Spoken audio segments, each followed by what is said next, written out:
Assalamualaikum warahmatullahi wabarakatuh. Perkenalkan, nama saya Vita Trikumala dari IKIP-GRI Jember, kelas 6B, mata kuliah bimbingan konseling untuk anak berkebutuhan khusus. Di sini saya akan menjelaskan materi tentang 2.1, 2.2, 2.3a, dan 2.3b. Yang pertama adalah saya akan membahas tentang perilaku, problema perilaku dan reinforcement. Perilaku adalah apa yang dikatakan dan dilakukan oleh seseorang, memiliki satu atau lebih dari dua dimensi.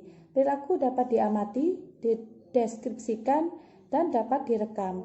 Perilaku ini sah menurut hukum. Kemudian perilaku tersebut berdampak pada lingkungan. Perilaku dapat dibagi menjadi dua, adalah perilaku terbuka dan perilaku tertutup.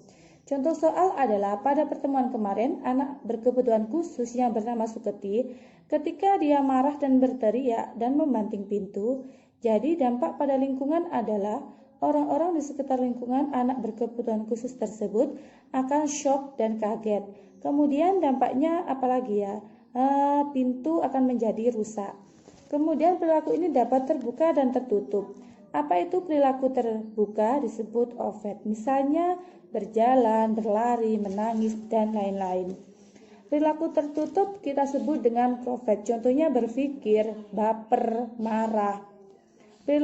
Jadi kesimpulannya adalah di sini masalah atau problema perilaku anak berkebutuhan khusus adalah perilaku yang bisa terbuka dan tertutup.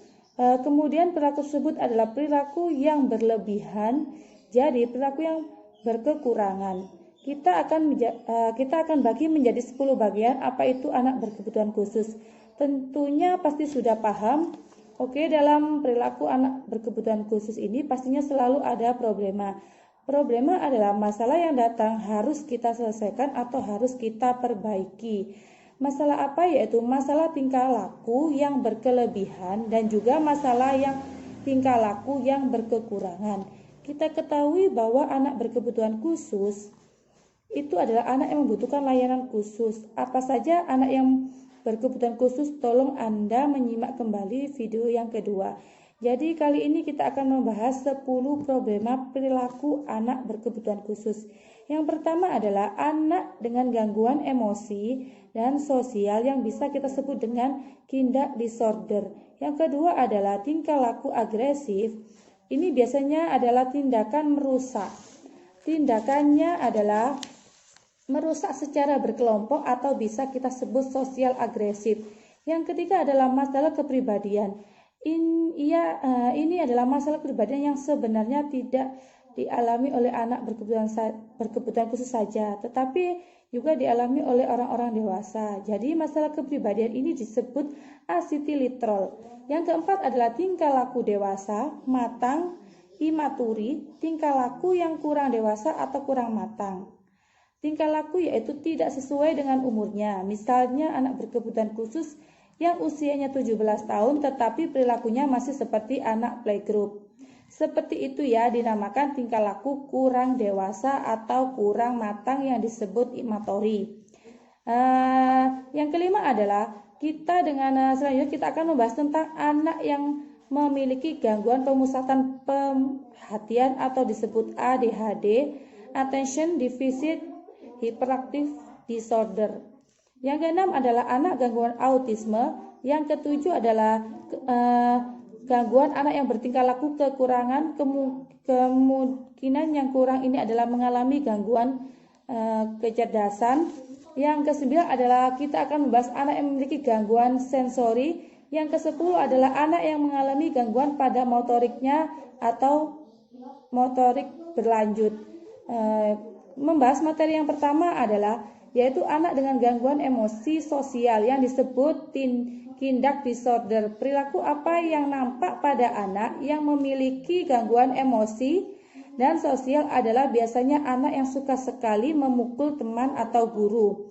Kemudian perilaku menyerang temannya, tidak melakukan kesalahan, kemudian mereka diserang, kemudian menentang pada teman, orang dewasa atau guru. Kemudian ini memiliki sifat tidak dapat dipercaya, apa yang dikatakan tidak sesuai dengan yang dilaksanakan. Jadi sifatnya ambigu. Jadi apa yang dikatakan selalu tanda kutip ya, yaitu tidak benar atau bohong. Kemudian bicaranya kasar. Juga suka mengganggu orang lain dan tidak bertanggung jawab apa yang telah dilakukan. Ini adalah ciri-ciri atau apa yang biasanya dilakukan oleh anak berkebutuhan khusus dengan gangguan emosi dan sosial. Yang kedua adalah gangguan tingkah laku, agresi secara berkelompok atau socialist aggression. Jadi, anak socialist aggression biasanya bergabung dengan anak-anak yang berperilaku kejahatan. Masuk dalam kelompok atau geng-geng, kemudian dalam geng tersebut membuat suatu makar, mencuri atau merampok secara berkelompok. Kemudian biasanya anak yang memiliki tingkah laku agresi secara berkelompok ini juga mengajak teman-temannya untuk membolos sekolah. Kemudian lari dari rumah, keluar malam, pulang pagi seperti Bang Toyib.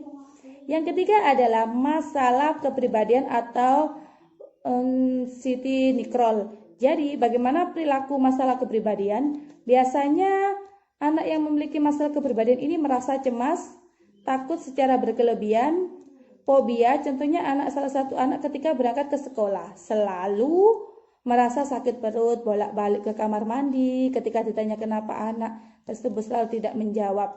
Jadi perilakunya ovet, tertutup. Jadi kecemasan atau ketakutan, ketegangan ini terus-menerus hingga orang tuanya bertanya dari hati ke hati. Ternyata anaknya tersebut adalah cerdas istimewa. Yang ketiga adalah masalah kepribadian anxiety withdrawal. Biasanya sedih berkelebihan. Dalam kesedihannya boleh menangis.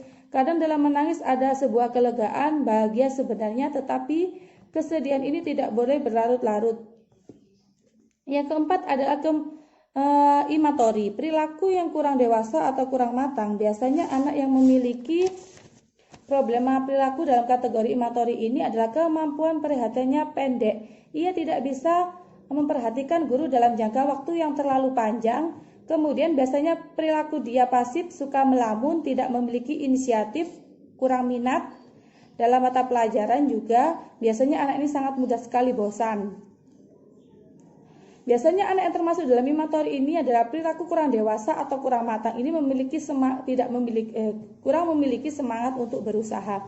Yang kelima adalah anak dengan gangguan pemusatan perhatian.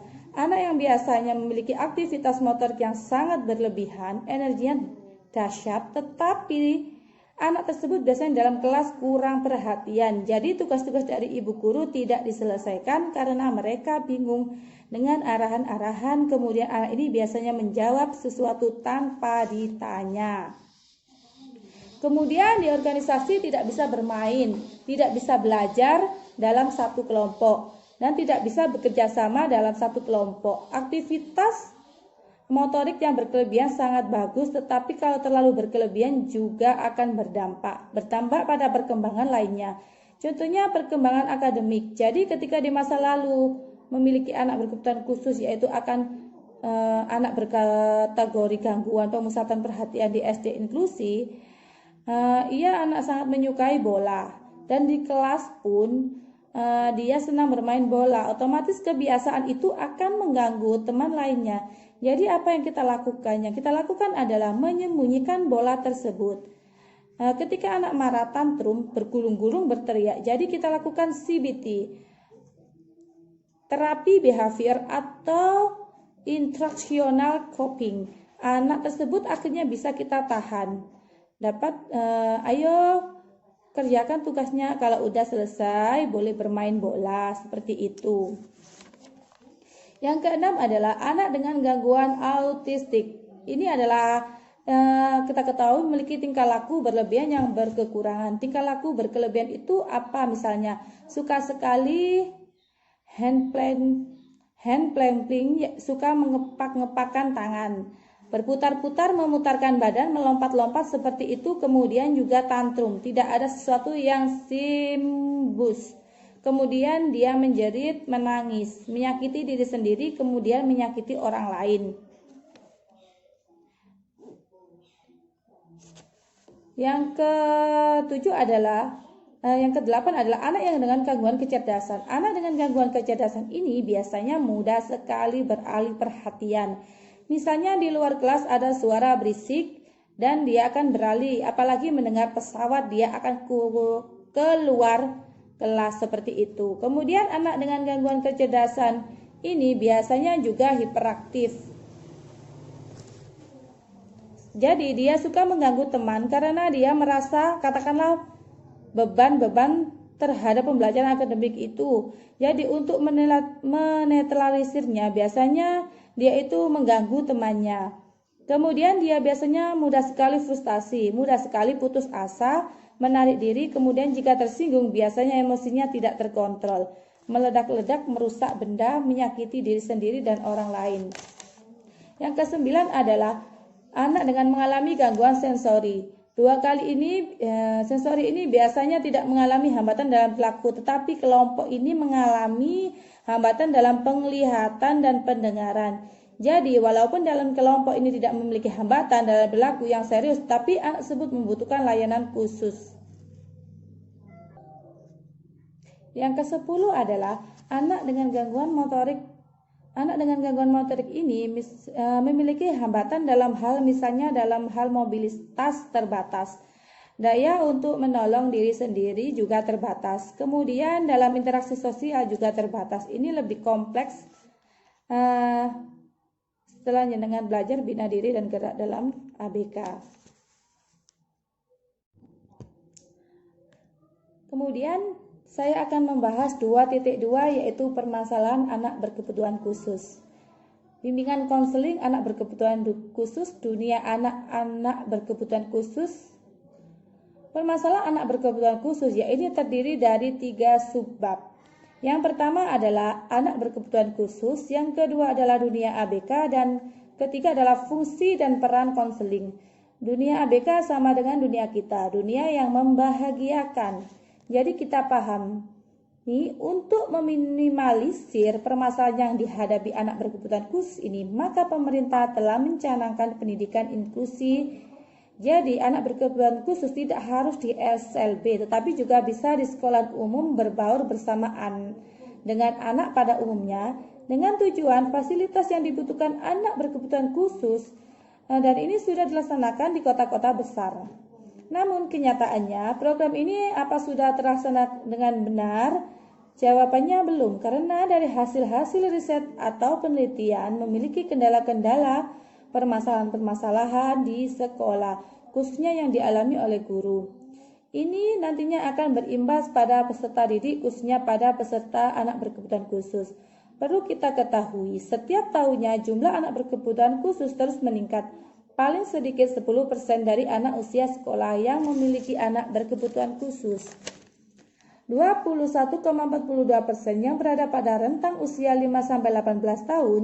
Jadi anak dari jumlah tersebut hanya 80.000 dari 737 anak berkebutuhan 737.000 anak berkebutuhan khusus yang ternyata belum mengenyam pendidikan sekolah, baik ini sekolah khusus maupun sekolah inklusi. Terkait pada pokok bahasan ini, yaitu permasalahan yang dihadapi oleh anak berkebutuhan khusus ini, jadi ada beberapa faktor pemicunya. Yang pertama adalah faktor dari dalam anak itu sendiri, yang kedua adalah faktor dari guru, yang ketiga adalah faktor dari orang tua, lingkungan, dan masyarakat.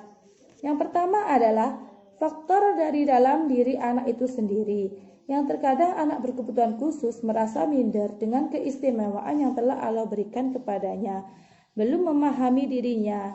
Jadi ini adalah tugas orang tua. Guru utama pada anak adalah orang tua, harus memahamkan makna kebermaknaan hidup pada anak berkebutuhan khusus. Orang tua harus bisa membantu anak berkebutuhan khusus agar selesai dalam perkembangannya, baik itu dari aspek fisik, motorik, emosi, maupun spiritual. Dan ini tugas orang tua, bagaimana orang tua ini harus membangun jiwa si anak. Yang kedua adalah faktor dari orang tua anak-anak berkebutuhan khusus. Jadi faktor orang tua anak berkebutuhan khusus ini dikarenakan oleh pengetahuan, pemahaman, dan juga ekonomi yang disandang oleh anak berkebutuhan khusus. Jadi ternyata menurut hasil penelitian, banyak sekali orang tua anak berkebutuhan khusus ini memiliki pemahaman yang kurang tentang pendidikan. Jadi beliau berkeyakinan sia-sia menyekolahkan anaknya, sehingga yang dilakukan orang tua adalah mengurung anaknya di rumah. Jadi sengaja orang tua sendiri membuat benteng kokoh agar anaknya terisolir dengan lingkungannya, terisolir dengan dunianya. Jadi ada beberapa faktor, ialah pengetahuan, pemahaman, jenjang pendidikan, dan ekonomi. Yang ketiga adalah faktor dari guru atau pihak sekolah, yaitu staf sekolah, kepala sekolah, TU, juga termasuk petugas kebersihan sekolah. Jadi sedikit mengorek cerita dari Ki Ari, seorang gadis dari Korea ini hanya memiliki tinggi 103 cm dengan kaki yang setinggi dengkul dengan berat 33 kilo. Jadi ketika dia berusia 19 tahun, pada Ki Ari seperti anak pada usia 4 tahun. Jadi secara fisik anak ini memiliki kekurangan pada tangan jemari. Anak ini mengalami lobster Down syndrome, seperti capit udang tanpa telapak tangan, hanya ibu jari dan kelingking. Di fisik itulah juga ditambah dengan wajah Mongolia, seperti teridentifikasi seperti anak Down syndrome. Dia memiliki penolakan dari seorang guru. Si guru berbicara kepada orang tua si Ari. Ibu, maaf, saya tidak bisa mengajar anak ini bagaimana dia bisa belajar dengan tangan seperti ini. Yang dilakukan ibunya adalah hancur hatinya.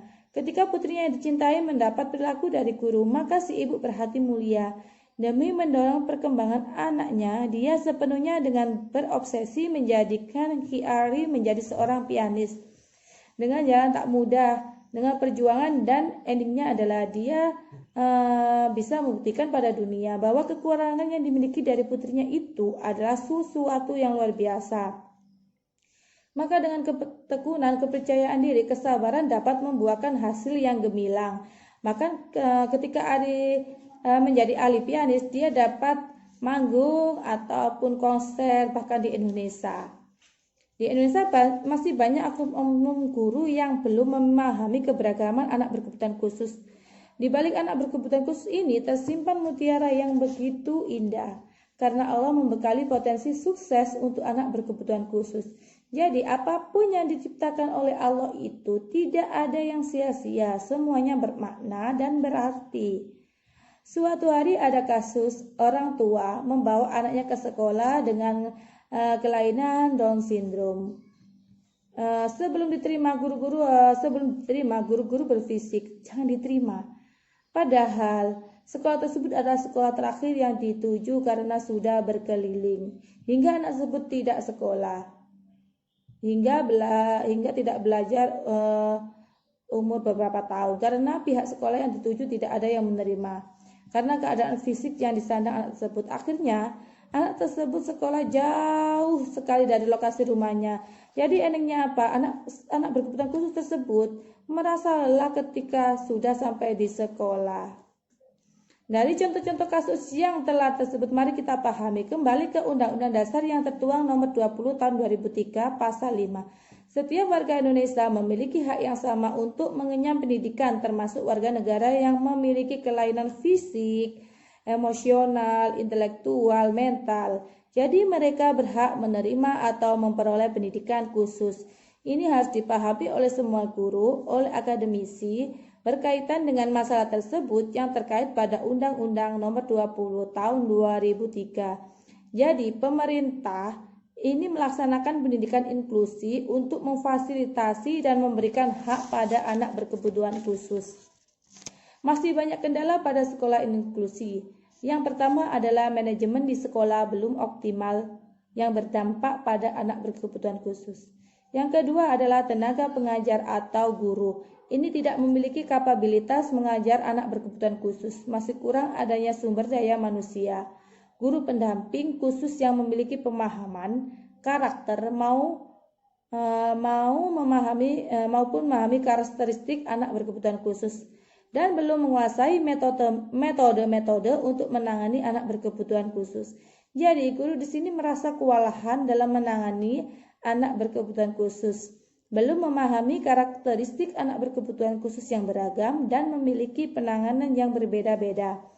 Yang ketiga adalah kurangnya guru pendamping kelas. Jadi pemerintah mencanangkan pendidikan inklusi, tapi kenyataannya banyak sekolah inklusi yang belum ada guru pendamping. Selanjutnya adalah masih dunia yang mewarnai anak berkebutuhan khusus. Masih mengalami intimidasi. Anak berkebutuhan khusus masih banyak yang dibully oleh teman sekelasnya, oleh gurunya, oleh masyarakat. Jadi karena teman sekelasnya tidak memahami, mungkin guru juga terlalu banyak beban, belum memiliki kompetensi untuk menangani anak tersebut. Jadi orang tua atau wali murid dan pihak sekolah harus bersinergi untuk perkembangan anak berkebutuhan khusus tersebut. Yang keenam adalah guru atau wali murid kurang pengertian terhadap kebutuhan anak berkebutuhan khusus. Sebelum berangkat ke sekolah, si orang tua berpesan pada anaknya, jangan dekat-dekat si A karena anak tersebut menular. Itu pemahaman yang keliru. Hasil penelitian bahwasanya permasalahan yang timbul ini dikarenakan pihak sekolah, guru, staf kepala sekolah, semua komponen termasuk petugas kebersihan, wali murid, dan masyarakat tersebut belum sepenuhnya mengetahui cara yang tepat untuk menangani anak berkebutuhan khusus, belum memahami cara yang tepat untuk memperlakukan anak berkebutuhan khusus, belum memahami semua ini mulia di mata Allah. Yang membedakan adalah ketakwaan. Semua itu memiliki potensi sukses dan perlu dipahamkan bahwa anak berkebutuhan khusus tidak menular. Ini bukan sebuah asumsi yang dari orang-orang yang terpencil saja, tapi orang-orang yang kota juga seperti itu. Tugas kita adalah membantu pemerintah mensosialisasi kebijakan-kebijakan sekolah inklusi, yaitu mengadakan pelatihan pada guru, pada masyarakat, dan tentunya pemerintah harus memperhatikan, berusaha memenuhi kesejahteraan khususnya guru pendamping khusus, karena mereka akan berdampak pada pelayanan anak kebutuhan khusus. Dan keahlian pada guru pendamping khusus ini harus selalu di-upgrade, mengikuti perkembangan zaman yang bermuara pada perkembangan zaman. Hasil riset para ahli pendidikan maupun ahli yang terkait dengan tumbuh kembang anak berkebutuhan khusus. Untuk tema 2.3a, yaitu saya akan membahas tentang konsep dan bimbingan konseling. Di sini saya akan membahas yang pertama adalah pengertian konseling, tujuan bimbingan konseling. Yang ketiga adalah prinsip-prinsip bimbingan konseling. Pengertian konseling adalah bimbingan konseling ini merupakan alih bahasa dari bahasa Inggris yang artinya guidance counseling. Secara etimologi, bahasa Latin adalah counseling, artinya menerima dan memahami. Bukan hanya anak berkebutuhan khusus yang perlu diterima maupun dipahami. Kita pun sebagai akademisi, kita juga butuh dipahami. Secara harfiah, istilah guidance dari akar guides yang berarti mengarahkan, to direct, mengelola, to manage, dan menyetir, to steer. Dalam masa labil, tidak paham masa depan yang akan diwujudkan oleh anak berkebutuhan khusus. Contohnya, fokus dalam pendidikan. Contoh anak yang lambat belajar karena dari tekanan-tekanan yang dia dapat dari lingkungan. Pola asuh dari Buddha berlawanan dengan ayah, terlalu melindungi. Jika kamu diapa-apakan, diamlah saja, itu kata ibu. Jadi di luar sekolah bertemu dengan teman membawa karakter tersebut. Sendiri-sendiri dari rumah, anak sering mendapat bully dari teman-teman karena anak tersebut adalah slow learn. Baik kata-kata sarkasme yang berdampak pada anak tersebut. Pada SMP, remaja putus sekolah sehingga menjadi pembantu. Sebagai remaja putus sekolah harus ada yang mengarahkan. Cerita itu adalah si A mengikuti jejak kakaknya, sekolah pertanian. Setelah menikah, baru sekolah SMA, kuliah, dan lain-lain. Tahap kedua, yang pertama adalah mengarahkan. Kita akan membahas to direct. Kemudian mengelola to manage, fokus, menyetir to steer, fokus pada satu tujuan. Kata konseling meliputi adalah perembukan, pemberian nasihat, penyuluhan, dan penerangan. Tetapi istilah penyuluhan biasanya digunakan misalnya lulus dari pertanian. Istilah penyuluhan tidak sama dengan konseling karena istilah penyuluhan hanya salah satu bagian dari proses konseling. Kata penyuluhan, kata dasarnya adalah sulur, obor, memberi kesan hanya salah satu pihak yang aktif, to like, to inform me, to instruct, yaitu orang yang memberi penerangan saja. ASCA, American School Counselor Association, mengemukakan bahwa konseling adalah hubungan tatap muka yang bersifat rahasia, penuh dengan sikap penerimaan dan pemberian kesempatan dari konselor kepada klien. Konselor mempergunakan pengetahuan dan keterampilannya untuk membantu kliennya dalam mengatasi masalah-masalah. Hubungan dalam konseling bersifat interpersonal, terjadi dalam bentuk wawancara secara tatap muka antara konselor dengan klien. Hubungan itu melibatkan semua unsur kepribadian yang melibatkan pikiran, perasaan, pengalaman, nilai-nilai kebutuhan, dan harapan. Keaktifan konseling sebagian besar ditentukan oleh kualitas hubungan antara konselor dengan kliennya. Dilihat dari segi konselor, kualitas hubungan itu tergantung pada kemampuan dalam menetapkan teknik-teknik konseling dan kualitas pribadinya. Istilah guidance mempunyai hubungan dengan guiding yang berarti showing a way, menunjuk jalan, leading, memimpin, according, menuntun, giving advice, memberi nasihat. Menurut Crow and Crow, bimbingan adalah bantuan yang diberikan seseorang, baik pria ataupun wanita, yang memiliki kepribadian yang baik dan pendidikan yang memadai kepada seseorang individu, untuk menolong individu mengemudikan kegiatan-kegiatan hidupnya sendiri, mengembangkan arah pandangannya sendiri, membuat pilihannya sendiri, dan memikul bebannya sendiri. Agar individu mencapai pemahaman dan pengarahan diri yang dibutuhkan untuk dapat melakukan penyesuaian diri secara maksimal kepada sekolah, keluarga, dan masyarakat. Yang kedua adalah tujuan bimbingan konseling. Tujuan pemberian layanan konseling menurut Ahmad Juntika Nur Ihsan, yang pertama adalah agar individu dapat merencanakan kegiatan penyelesaian studi, perkembangan karir, dan kehidupannya pada masa yang akan datang, mengembangkan seluruh potensi dan kekuatan yang dimiliki seoptimal mungkin. Yang ketiga adalah menyesuaikan diri dan mengatasi hambatan dengan lingkungan pendidikan, masyarakat, dan lingkungan kerjanya. Tujuannya adalah bimbingan konseling yang kita lakukan pada anak berkebutuhan khusus, bertujuan agar anak berkebutuhan khusus mencapai perkembangannya sesuai dengan potensi dan sistem nilai tentang kehidupan yang baik dan benar, dengan mencapai tingkat kemampuan intelektual yang tinggi, yang mana hal tersebut ditandai dengan penguasaan pengetahuan dan keterampilan, sehingga anak berkebutuhan khusus mampu mengenal dan memahami diri, berani menerima diri secara objektif, dapat mengarahkan diri sesuai dengan kemampuan, kesempatan, sistem nilai, dan anak mampu melakukan pilihan dan mengambil keputusan atas tanggung jawabnya sendiri. 3 adalah prinsip-prinsip bimbingan konseling. Yang pertama adalah membantu individu agar mereka dapat membantu dirinya sendiri dalam menyelesaikan masalah. Yang kedua adalah bimbingan berfokus kepada individu yang dibimbing. Yang ketiga adalah bimbingan diarahkan kepada pemahaman keragaman dan karakteristik individu-individu yang berbeda. Yang keempat adalah bimbingan dimulai dengan identifikasi kebutuhan yang dirasakan oleh individu yang akan dibimbing. Yang kelima adalah bimbingan harus luas, fleksibel, sesuai dengan kebutuhan individu dan masyarakat.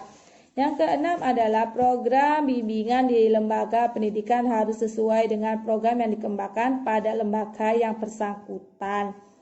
Yang ketujuh adalah pelaksanaan program bimbingan harus dikelola oleh orang yang memiliki keahlian dalam bidang bimbingan. 8. Pelaksanaan program bimbingan harus dievaluasi. Yang terakhir adalah saya akan membahas 2.3b adalah konsep dan bimbingan konseling, subtema konsep bimbingan dan konseling. Yang selanjutnya tadi urutannya keempat sejarah konseling, 5 strata konselor, 6 aspek-aspek yang perlu dipahami dalam pelaksanaan bimbingan konseling. Saya akan bahas yang keempat dulu, sejarah konseling. Di Indonesia, perkembangan konseling didorong oleh beberapa hal, di antara lain adalah pada diri individu, yakni pada masa-masa kritis dalam tiap perkembangan individu, terutama masa remaja, masa gejolak, labil dan mudah terombang-ambing oleh berbagai pengaruh dari dalam diri atau dari luar diri. Kedua adalah kondisi luar individu, yakni era globalisasi dengan ditandai percepatan teknologi yang berdampak positif dan juga negatif. Dampak ini cukup plural dan berpengaruh pada berbagai sendi kehidupan sehingga dibutuhkan kemampuan untuk beradaptasi dengan segala perubahan yang ada. Apabila dilihat dari eksistensi, konseling merupakan salah satu bantuan profesional yang sejajar, misalnya psikoterapi, penyuluhan sosial, dan kedokteran. Konseling pada dasarnya merupakan hubungan saling bantu, helping relationship, yang mempunyai tujuan agar terjadi perubahan sebagaimana helping relationship yang lain. Dalam kedokteran, bantuan diberikan dengan tujuan adanya perubahan pada diri individu yang sakit berubah menjadi sembuh. Dalam psikoterapi, bantuan pun diberikan dengan tujuan agar individu yang mengalami gangguan kejiwaan, semisal depresi, dapat berubah ke arah normal setelah melalui proses terapi. Begitu juga dalam konseling, individu dalam konseling dibantu untuk bisa merubah pemahaman akan dirinya dan juga lingkungannya, sehingga mampu memahami potensi dirinya dan mampu beradaptasi dengan lingkungan. Selanjutnya, jika dilihat dari kedudukannya, dalam keseluruhan proses bimbingan, konseling merupakan bagian integral atau teknik dari proses bimbingan, dan di sini orang lazim menggabungkannya menjadi bimbingan dan konseling. Sebagaimana telah dikemukakan pada berbagai literatur, konseling merupakan bagian dari bimbingan baik sebagai pelayanan maupun sebagai teknik. Jadi, konseling merupakan inti dan alat yang paling dalam keseluruhan sistem dan kegiatan bimbingan. Konseling sebagai profesi bantuan terdiri atas kumpulan profesional. Terdapat beberapa profesi bantuan yang diidentifikasikan sebagai profesional bantuan seperti psikiater, psikolog, konselor, profesional ahli, terapi keluarga dan perkawinan, serta pekerja sosial. Yang kelima adalah strata konselor. Adapun strata konselor terbagi menjadi 3 kategori, yaitu non-profesional adalah bantuan yang dapat diberikan kapan saja dan di mana saja yang kemungkinan 2 orang atau dalam upaya pemberian bantuan. Contohnya konselor pendidikan dan konselor dalam setting agama ataupun industri. Yang kedua adalah para profesional, adalah pemberian bantuan yang telah menerima latihan yang diarahkan pada masalah khusus dalam konseling. Contohnya adalah asisten psikiatri, teknisi kesehatan mental, dan tenaga sukarela telepon pusat krisis. Adapun profesional meliputi adalah A. Pekerja sosial yang memadukan master dengan latihan, B. Adalah psikolog yang memadukan doktornya dalam psikoterapi dengan praktek dalam psikoterapi. Yang C adalah konselor yang memadukan master atau doktornya dengan pengalaman praktek dalam setting konseling. Yang keenam adalah aspek yang perlu dipahami dalam pelaksanaan bimbingan konseling. Menurut W.S. Winkel terdapat 2 aspek dalam konseling, yaitu aspek proses dan aspek tatap muka. Aspek komunikasi antar pribadi dan tanggapan positif konselor yang bersifat membantu. Yang pertama adalah aspek proses, menunjukkan adanya perubahan pada diri klien.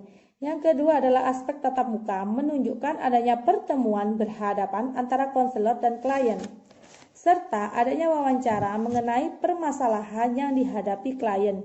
Yang ketiga adalah aspek lain yang menunjang aspek proses, dan aspek tatap muka adalah aspek komunikasi antar pribadi dan tanggapan positif konselor yang bersifat membantu. Pengertian konseling yang antisipatif sesuai tantangan era global dan pembangunan adalah upaya bantuan yang diberikan seorang pembimbing terlatih dan berpengalaman terhadap individu-individu yang membutuhkannya agar individu tersebut berkembang potensinya secara optimal, mampu mengatasi masalah dan mampu menyesuaikan diri terhadap lingkungan yang selalu berubah. Demikian penjelasan materi dari 2.1, 2.2, dan 2.3. Selanjutnya saya akan mempraktekkan contoh konselor pendamping kelas. Waalaikumsalam, Bu Ida, ada apa? Saya nih mau konsultasi, Bu. Iya, konsultasi tentang apa? Tentang anak-anak di sekolah saya. Iya, siapa? Kelas berapa? Ya, salah satu murid saya itu anak baru, Iya. kelas 1 kan ya. Namanya anak, ya mungkin nggak pernah sekolah sebelumnya, soalnya anak Iya. seperti itu. Dia itu masih belum bisa duduk, Bu. Saya tuh bingung. Kan padahal teman-teman semuanya itu ada yang duduk. Ya ada yang jalan-jalan, tapi dia tuh nggak mau duduk, nggak mau ngapa-ngapain tuh. Itu tergolong anak autis ya. Caranya seperti ini. Anaknya dipegang, kemudian didudukkan, itu dilakukan berulang-ulang. Didudukkan gimana? Jadi satu sama teman-temannya atau dia didudukkan sendiri itu? Sementara kita dudukkan sendiri saja dulu ya. Ketika anaknya berdiri seperti ini, disuruh duduk, tangannya seperti ini kan ya. Itu sampai anaknya mau duduk seperti ini dengan tenang. Saya mau nurut gitu. Iya, sampai mau nurut. Kalau masih belum, kita ulang sampai beberapa kali. Jadi nggak usah dikasih pelajaran dulu ya, biar dia jangan. dulu ya. Kita ajari duduk dulu sementara ya. Terus ini kan nggak hanya duduk kan kalau di Iya. sekolah kan, juga sama itu loh Bu. Kan semua kalau masuk kelas kan sepatunya kan dilepas ya. Iya. Nah dia itu sendiri nggak mau. Saya sudah bilang ke ibunya dulu, ini baru pakai sepatu tak Bu? Iya, katanya gitu. Dia baru pakai sepatu Bu, jadi belum bisa melepaskan sepatu ya. Iya belum. Terus saya gimana ngajari gitu Pak? Iya, kita ajari dulu sambil duduk. Anaknya duduk di kursi. Didudukkan. Iya, anaknya didudukkan di kursi. Kemudian tangannya dipegang, diarahkan ke ujung belakang sepatu, baru ditarik, dilepas. Sepatunya ditarik Ya, dilepas. dilepas hingga lepas. Dilakukan berulang-ulang juga. Biar Kita tetap pegangi anaknya. Iya, Gitu. tetap memegangi. Kalau dia sudah bisa, dia pasti akan belajar sendiri. Iya. Terus apa lagi? Terus dia itu Bu ya, kadang itu kalau dipanggil tuh masih belum fokus dia itu. Arlan gitu nggak lihat sama sekali Bu. Gimana Iya. itu? Itu pertama-tama kita pancing dulu dengan mainan. Coba ini lihat, ini misalnya saya tadi nggak bawa ya. Iya. Ini mainan ini. Coba ini dilihat Mas Alan, ini apa? Sampai anaknya fokus dengan mainan ini. Terus diulang-ulang. Ini namanya bangun segitiga. Sampai dia fokus. Ketika dia fokus, dia akan mulai bisa dipanggil ya. Gitu. Apalagi? Jadi harus bawa kayak gitu. Pancing untuk dia itu menarik dia kan untuk melihat kita. Gitu. Dan apalagi? Terus ya Bu ya, kadang itu kan kita namanya di sekolah kan juga ya diajari lah dikit-dikit untuk menebali. Iya. Gitu gimana? Dia aja loh duduk aja nggak mau kan ya tadi. Ya pertama-tama kalau untuk belajar menebali, anak itu diajari memegang pensil terlebih dahulu. Iya. Tangannya dipegang, ini pensilnya. Kita ajari sama memegang tangannya agar dia itu bisa menulis. Itu diajarkan berulang-ulang sampai dia mau menulis dengan sendiri tanpa bantuan dari gurunya. Jadi ngajari pakai pensil dulu ya. Iya, pegang pensil dulu. Terus diajak bermain dulu lah agar anak itu bisa fokus ketika diajari. Terus Bu, kadang itu dia kan namanya anak nggak pernah sekolah ya. Kadang itu datang itu nangis Bu, langsung nangis terus. Itu gimana? Dia tuh datang wis nangis saja. Jadi teman-teman kayaknya mengganggu konsentrasi. Berarti dari rumah tuh dia sudah tidak turun dari Iya. motor itu langsung nangis. Jadi saya itu langsung datang. Terus ya pegangi dia. Tapi terus nangis, saya tuh bingung mau Oh diapakan. gitu ya. Pertama jangan diberi materi dulu. Kita ajak bermain dulu. Biar dia tuh senang dulu. Dan bisa diam. Ketika dia fokus untuk bermain, dia kan akan diam. Nah, itu kita kalau dia memang misalnya dia masih terus menangis, itu ada kita pura-pura cuek, jangan dilihat. Tapi kita sebenarnya kayak dia itu marah-marah, nangis marah-marah itu kita diem. Iya, cuekin aja. Tapi kita tuh tetap melihat dia agar dia itu tidak menyakiti dirinya sendiri. Kan kadang dia dibentur-bentur. Iya. Nah, itu namanya kita pegang, tapi kita nggak usah bersuara. Gitu. Saya aja dulu sama tadi diamkan anaknya dulu aja ya, nggak usah kasih materi dulu. Jangan diarahkan ke materi langsung. Anak seperti itu harus diberi permainan dulu biar dia itu merasa mood. Iya. Terima kasih ya Bu Vita Iya. atas pencerahannya ya. Saya akhiri. Assalamualaikum. Salam.